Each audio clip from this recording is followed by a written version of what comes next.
is Rachel. I'll be your instructor for today. Let's get started. So the first step of freestyle in really any stroke is learning the streamline position. Streamline is the basic position that every stroke starts in.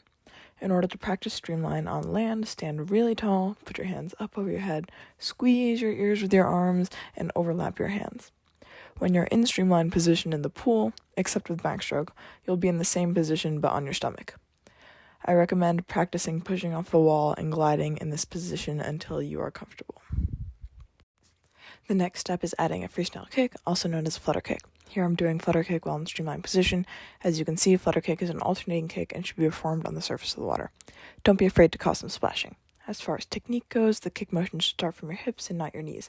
The knees will bend naturally, but the power really comes from your hips. A good way to practice kicking is with a kickboard. You hold it with two hands on the top like so, keep your arms straight, and start kicking. If you don't have access to a kickboard, you can just hold onto the wall and kick the same way. Once you're comfortable with the kick, it's time to add arms. First, add arms while holding onto the kickboard to keep yourself afloat. Keep one hand on the board and use the other to take a stroke, and then alternate with the other arm. When you take a stroke, make sure your elbows are high and your arm is coming fully out of the water. Let's break down the arm stroke a little more. There are 3 parts: catch, pull, and recovery. When you swim freestyle, you want to make sure that you are rotating your body around an axis that goes down your spine. Your catch should consist of rotating a little bit onto your side to get extra reach, keeping your fingers pressed nicely together to catch the most amount of water, and then bending your wrist just a little bit to really catch the water. Next is your pull. With the pull, you want to make sure that your elbow remains high. You don't want to drop your elbow because then you lose all the water that you just caught. Bend your arm at approximately a 90-degree angle and push all the way through the stroke.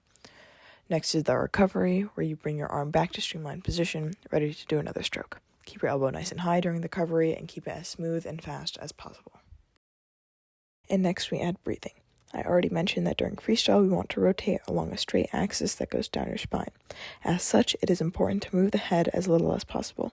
When you need to breathe, use rotary breathing, where you simply turn your head to the side as little as possible while still being able to take a breath. A good rule of thumb is to keep one side of your goggles in the water. You can breathe to either side, and it's good to be comfortable breathing to both, but to start, just worry about one side. You need to take a breath during your recovery stage. You'll notice that the triangle your arm makes forms a little window for you to take a breath before you return to a neutral head position. Happy swimming, and thanks for watching.